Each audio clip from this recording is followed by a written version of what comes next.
All right, guys, welcome to Fourth Quarter Podcast. This is a podcast for entrepreneurs, run by entrepreneurs. It's going to be the number one podcast to guide you through the journey. The reason it's called Fourth Quarter is because we are all in the last rounds of setting up our business and we want to take you along for the journey. So come along with us and tune in. All right, guys, welcome to episode 2 and part 4 of Fourth Quarter Podcast. We got the second round for the night. The boys you've all met last week. This week we're going to go a little deep, lads. We've already done the soft introductions and why we do what we do, but the topic we want to go in tonight is what's the one decision that changed your life?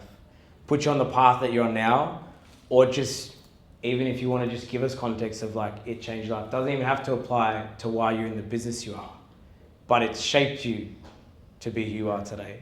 And I'm sure you apply that to your business or to what you do daily. So if anyone wants to start or anyone's got a story, you want to start it big. Yeah. How deep? As You deep as go. you want to go, bro. As As I deep wanna as go. you want to go. We gotta do it big. I can only go so deep. Let's go. Let's see.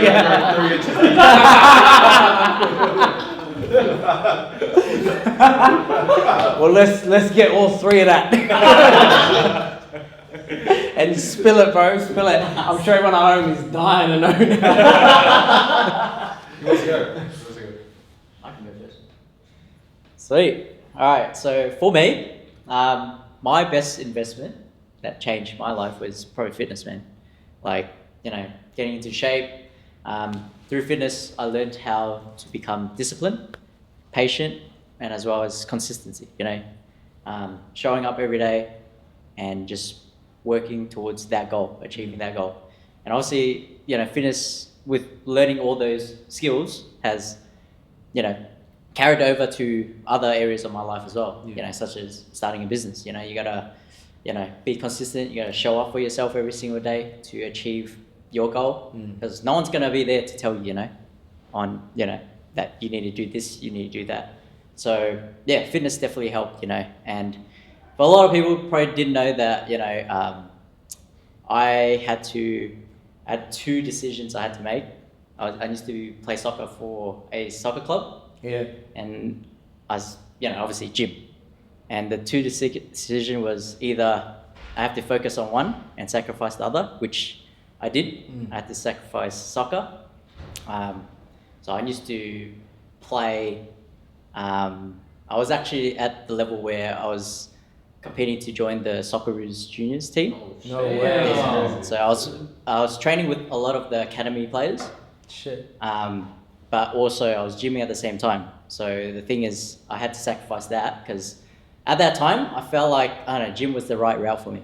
Yeah. And then that's exactly what happened. I moved to the gym and put my full focus onto the gym, and that's how I got really strong.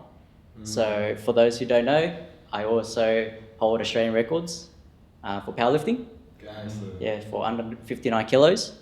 And I feel like the only reason that I've achieved that goal is by putting my 100% effort into that one thing that got me there. I Yeah. didn't know that, bro. That's Yeah, crazy. yeah. So what records do you hold? So bench, squat, deadlift, and total. So there's 4 records. It's basically all of them within a category. You got the Yeah. record for all 4. Yeah.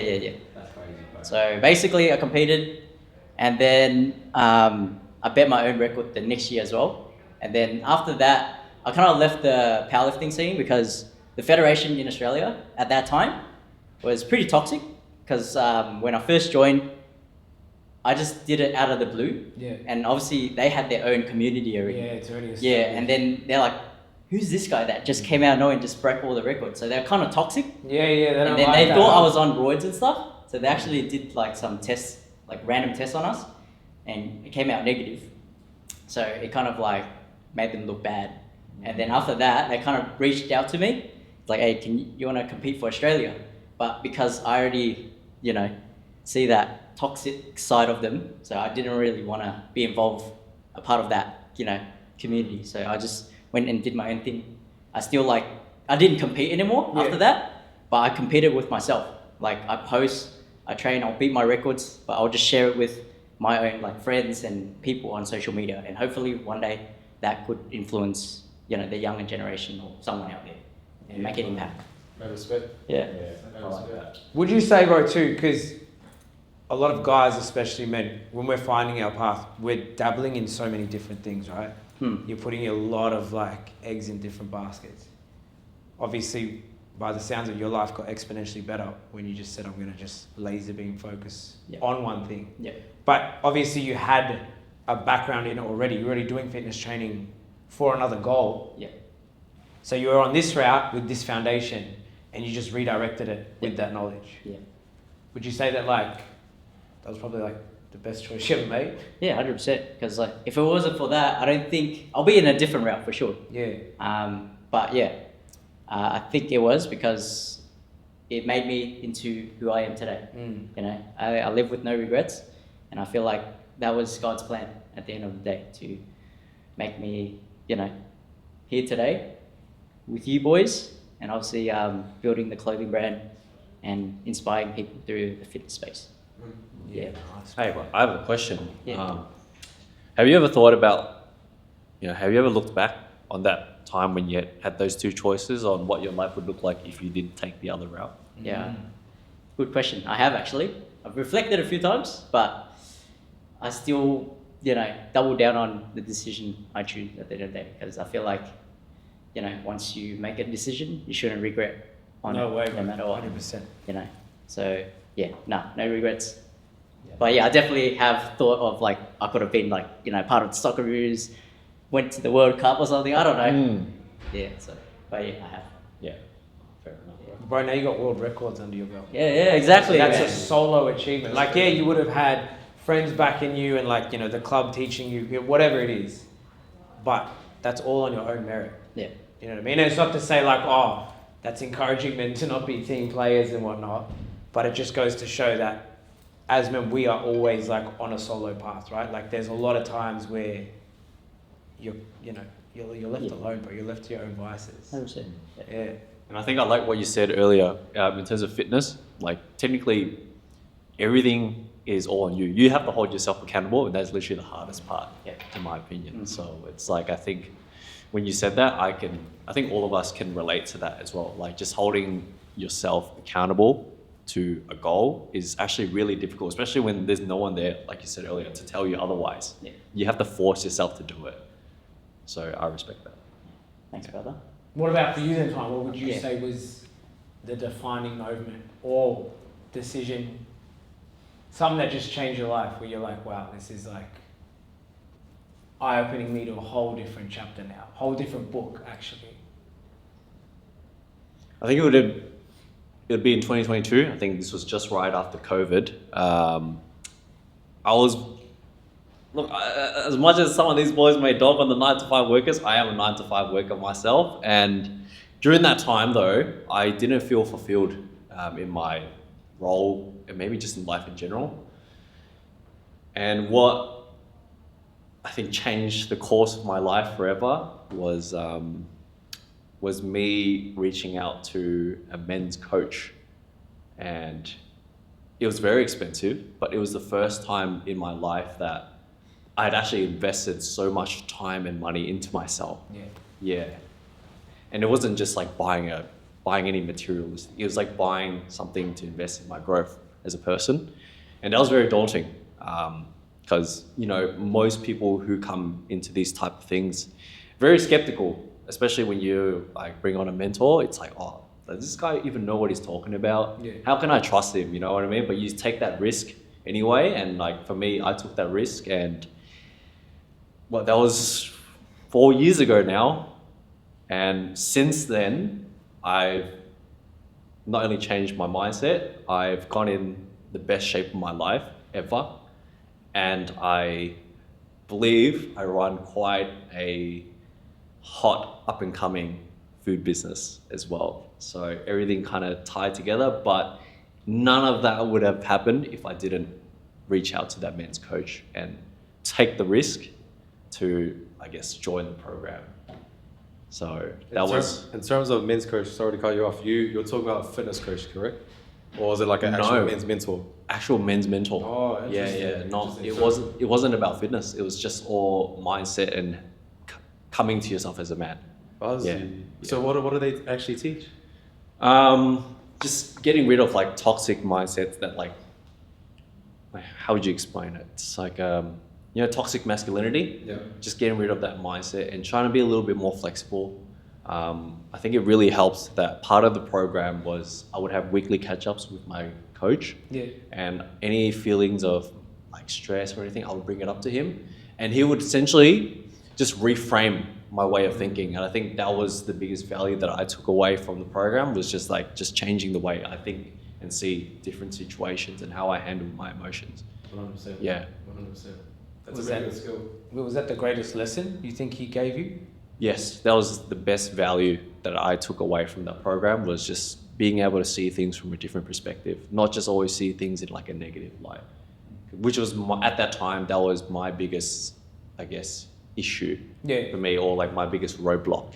And yeah, ever since then, like I've just, instead of seeing roadblocks as like it's the worst thing in the world, it is still bad when you go through it. Like, I'm not going to lie, I don't like hitting roadblocks, but when I do, it is a learning lesson, and you do look back afterwards as well. Which, business, fitness, you're going to hit life, just freaking life in general. You're going to hit roadblocks, right? But ultimately, how you deal with it is probably the most important thing. I guess then, would you say, to put your coach on, was he figuring out that was your biggest shortcoming, or did you actually like make that knowledge available to him before he nurtured that in you? I think we figured that out together. Yeah. Yeah, after the repeated conversations that we had, that was the conclusion we sort of came to in terms of what was my biggest blocker in terms of like growth. And it was just my way of thinking. Yeah, nice. Bro. Well then, let's bring it over now to JD then and Pads, because you guys, bro, are fitness coaches. Yep. It's in the same field that Twan was just saying, but yours is a mentor. You're still doing mentorship. And I guess, would you say on top of that, you're doing the fitness coaching? Would it be both of those worlds coming together? Because you've got to apply then 2 lessons, bro. You've got to apply the best fitness lessons you've learned, but then like also the decision that changed you or evolved you to the most. That's going to be like your greatest driver to how you can motivate other men, right? Yeah, 100%. Well, like Twan said, it's about reframing your mentee or your client's mind. At the end of the day, we do teach fitness, but it's all about reframing, bro, perspectives. Some people will look at a program and think, fuck, it's a boot camp. Another person will look at it as an opportunity. Someone would look at fast food and they would love it, bro. They'll be addicted to it. Yeah. One person will hate it. You know what I mean? And exactly what Twan said, bro. The job of a coach or a really good mentor is to help you change your perspective on what you see in life. Yeah. You know what I mean? Like at the end of the day, we don't just want to help these guys lose weight. Yeah, of course, but that comes, bro. But the most important part is helping them see life in a different way. Understanding that fitness is a lifestyle, bro. It's not a 3-month boot camp. It's not a 6-month transformation. It's something that you actually embed inside of you. Yeah. And acquire all of these habits and all of these teachings so that you can put these inputs in real life. Yeah. With your mindset, like accountability, discipline, all these type of things, bro. That doesn't just happen overnight. It's continuous repetition. And a coach's job is to remind this guy every single fucking week. Yeah. Bro, sometimes these motherfuckers get on call with us, bro, and they're like, oh, I can't change. But that's our job, bro. That's our job. We want to hear more problems. Yeah. And the more consistent we are in terms of helping them reframe, the more they're going to understand, the more they're actually going to implement. One guy might not change in 2 months, might not change in 3 months, but in 6 months, goddamn, he's going to fucking change, bro. Let me get on a deeper question then for you, bro. What was a point where you were so helpless that you actually decided to change? And then how many times, because you just said it, the language you hear from other young men is like, I can't do it, bro. Yeah. I'm failing, bro. I can't. So I guess the conversation that you'd get the most is like, help me, like, how do I change? Yeah. What was it, first of all, for you that helped you change? And then how do you apply that to them? A lot of people will only talk about the plus side, like what actually made them change. But in reality, bro, I'm extremely content with my past self, bro. Like I post it out online for everyone to see, like me doing drugs. You know, my parents know about it and everything. Bro, I'm actually extremely grateful for the past that I live. You know, I'm extremely grateful that I was like selling drugs, that I was getting in trouble, that I got into fights. I'm grateful for it, bro, because like those moments are what made me. You know, obviously there was a pivotal moment where I decided to change, but in reality, I would never have changed if I wasn't that man in the first place. Yeah. You know, and a lot of people, they regret their past shit. They're ashamed of it, bro. But just because you came from that past doesn't mean it's gonna be your future. Yeah.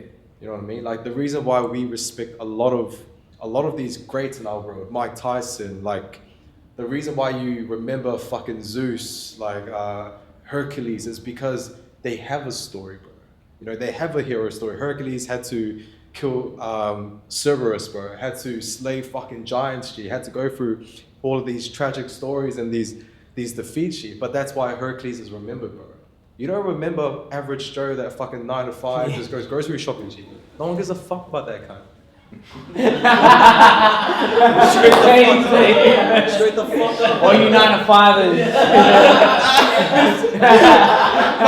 No, hey, but I'm being serious, bro. You blow past those motherfuckers, G. Yeah. But you remember the Mayweathers because he's undefeated, because his father got shot, bro. You know, like he grew up with nothing. You remember Mike Tyson because of his tragic story, bro.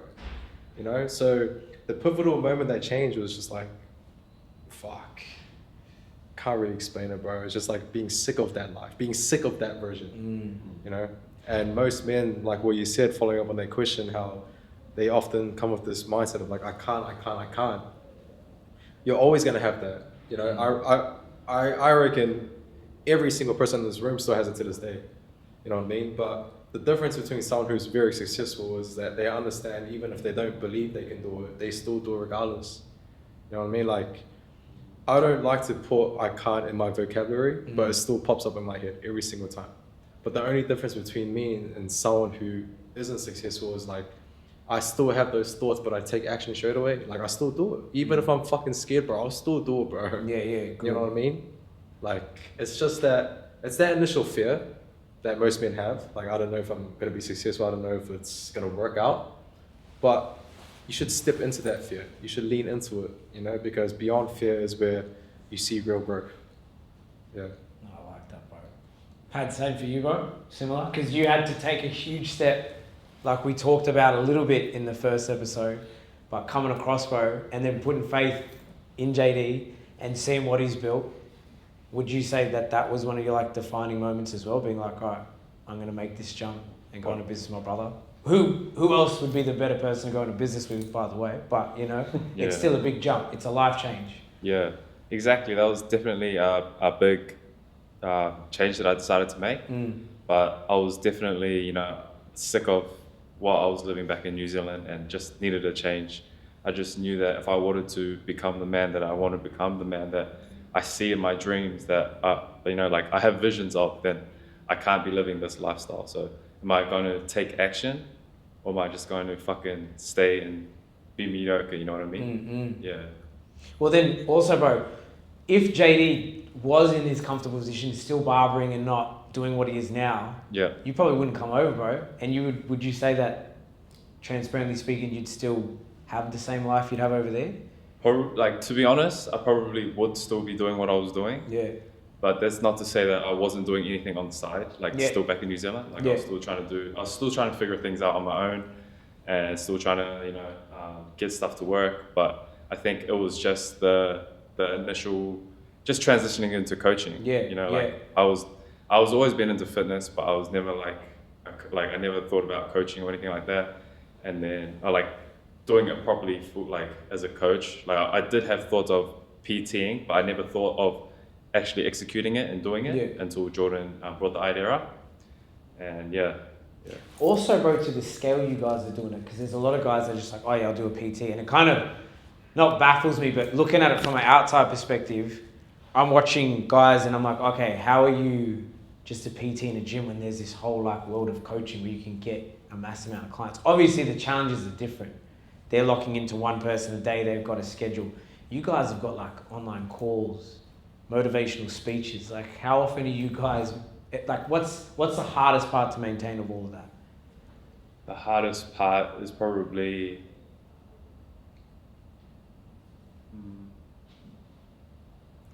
I think just staying on top of everything is Yeah. hard, but like at the end of the day, it's very fulfilling. So it makes everything worth it in the end. Like coming from being on a construction site for 10 hours per day to talking to a few clients per day, helping them better their lives is a lot more fulfilling, and it makes everything like my day feel great compared to what I was doing before.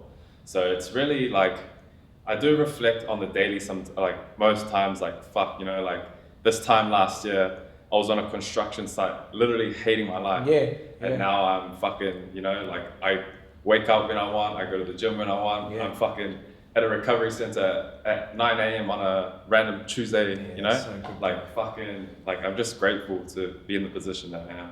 No, it's And good, bro. get to do what I do, like, you know, literally change lives.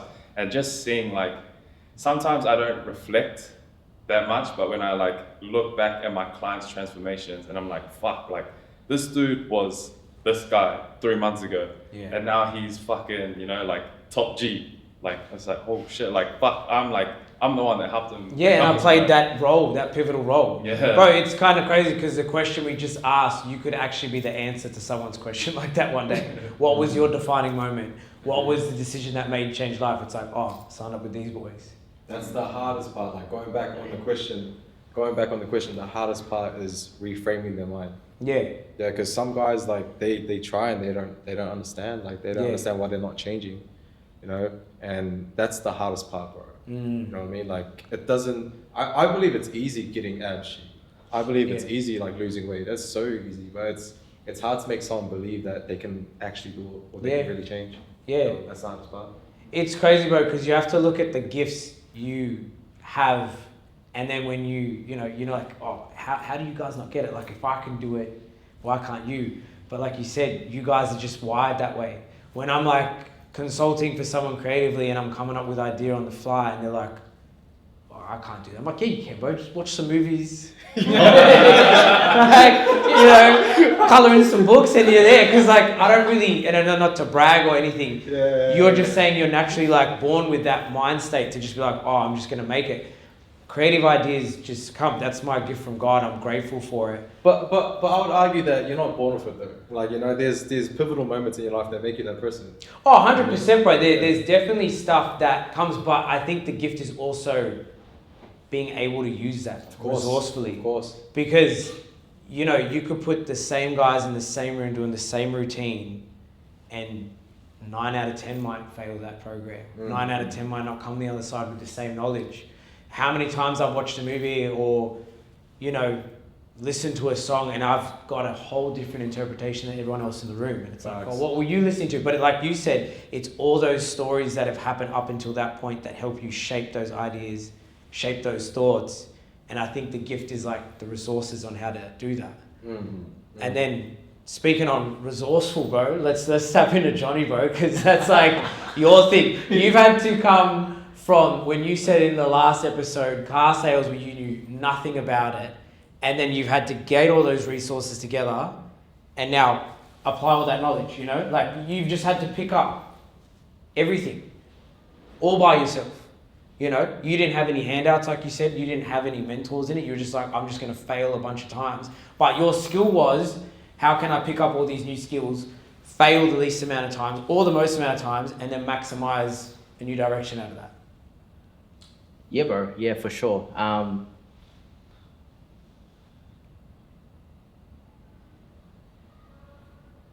We blew him away. Yeah. Johnny's like, we went so deep. Glitching a little. Okay. Nah, bro. So what I want to say is like your resources, right? Yeah, like your for sure. gift Yeah. is definitely how to balance, you know, the businesses that you were talking about. But you learned most of that yourself, bro. Did you go to uni to study this? Did you Nah. Did you get a mentor to teach you? So what we were saying with JD is he was saying his mind state is, oh, I think it's easy to get abs. I think it's easy to lose weight. I think it's easy to wake myself up and be the best version. your gift as well then is to be like, all right, I'm just going to learn a bunch of stuff, which most people don't, fail at it a bunch of times, and I'm going to build this huge portfolio that I have now and business that I have now. For sure, yeah. And it goes back to what JD was saying about having the fear of like failing. I think everyone has that fear of failing. And I think for me personally, I never had that fear. I just felt like I'll just give it a shot because you would have the fear of not giving it a shot. So that was more fearful than not doing anything. So to be honest, I never really experienced the fear. I just naturally just went for it. So, yeah. Can I ask why, bro? Like, why? Why are you fearful? Like, I think no it's fear, sorry. Like, where does that come from? Because most people, bro, would be scared. Most guys would be like, nah, I'm not touching that. Like JD said before, bro, comfortability is a killer. Most dudes are so comfortable being like, oh, I've got my 9 to 5, or I've got my mum and dad's house to go back on. I've got this that I can fall back on. What was it about you that you're like, because your parents had a business, like you said. Yes, You had a fairly decent life back home. Why then take the risk? It was the foundation of my family. So my father's Cambodian, my mum's Chinese, and my father went through the Khmer Rouge and came to New Zealand and built a life. So he was hustling, working 12 hours, earning $50. So seeing my old man and my mother work really hard, they just set the standard. So whatever I do, it's nothing compared to what they have done. So they built everything with no resources, yet I have 1,000 resources. It's 2026. We got so much resources. How can you not do anything? So that's why I don't have fear, because of what my parents have done. They paved the way, bro. Your dad going through something like that, if that's not like motivation enough for you to be like, let me just do whatever I can do for the family, like that's testament, bro, to him as a father or just as a man. Like that's insane. 100%. So like all the Southeast Asians, parents all went through that. Yeah, bro. So everyone whoever's watching this, they can relate to that. So whenever they have fear, then just look at your parents. I think just have a look at them, have a yarn with them or whatnot, and it might sink in a bit more, because it didn't sink in when I was young. But as I grew older, then we tend to understand a bit more, because growing up, your family's not there for you. They're working like so many hours. So when you're young, you want that attention. But when you become a man, you realize like, fuck, they've given me like every single opportunity in the world. So yeah. It's like it's almost laughable, bro, when I have the conversation on too, because she's from Burma, third world country. And when I try to complain about her, like my life's hard, she's like, you live in this massive ass house. You are fed 3 square meals a day, and she's an amazing cook. And she's like, do you know what shit I had to put up with? She's like, those stories like I had to walk like 17 villages and shit. That's the type of stuff that they were going through, bro. And she's like, you little spoiled fucking, like she never says that, she loves me. But when I'm like, oh, mum, life's hard, she's like, motherfucker, please. Like, you know what I mean? And then, like you said, bro, your dad going through that is, for people that don't know about that, watching you, anytime it gets hard, he must be like, son, don't talk to me about hard. Exactly. So you'd say that is where the fear is. Yeah, 100%. That's the foundation. Like he doesn't even realize it, but that's where a part of my source is from. Now it's become my foundation. Yeah, nice, bro. So Well, it's so it's like, what is there to lose kind of thing? Like it could have been worse. Exactly. The situation could have been worse. Way if I worse. fail, the situation still could have been worse than one direction. And bro, like the thing is, like if you fail, what's the worst thing that can happen? You just go back to being the same as fucking everyone else. Yeah, exactly. That's it, bro. Yeah, That's yeah, it.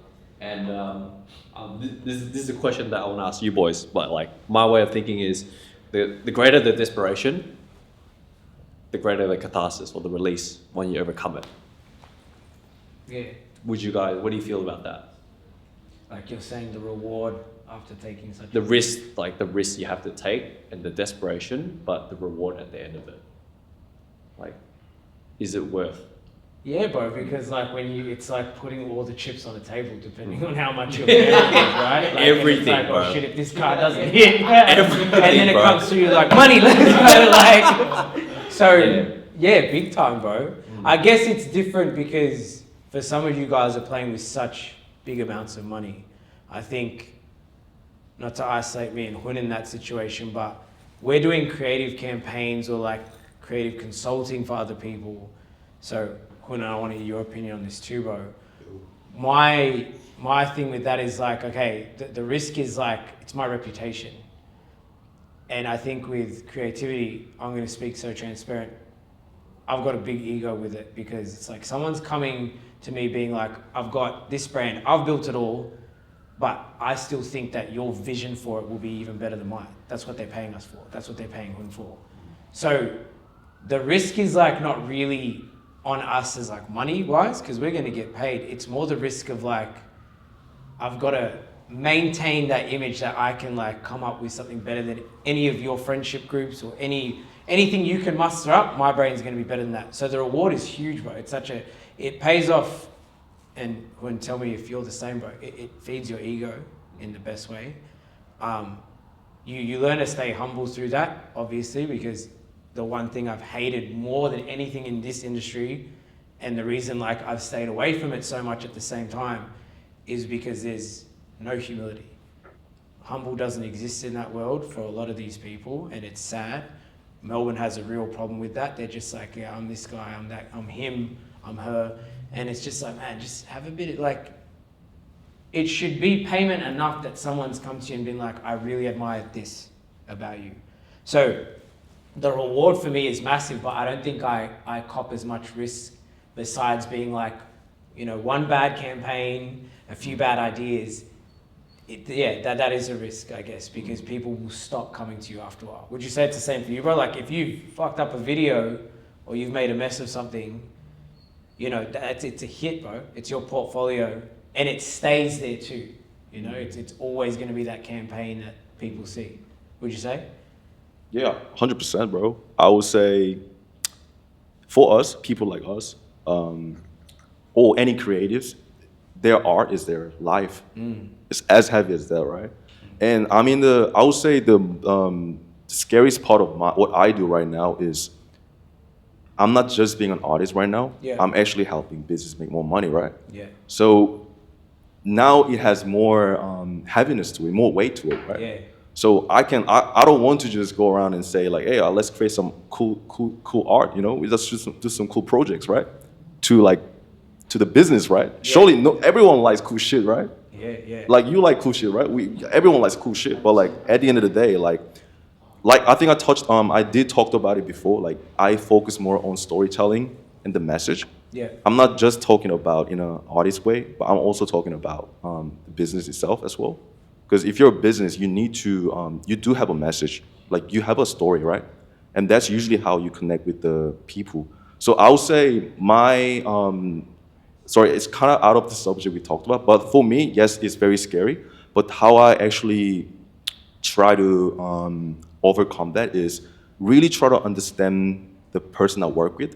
Just because this person came to me and say, "Oh, I like your visual style, I like your art," it doesn't mean like, okay, let's do this, let's do that. Yeah. Yes, I will bring my ideas and shit, but at the end of the day, I always tell my clients or people I work with, hey, like my job is not to recreate what you're building.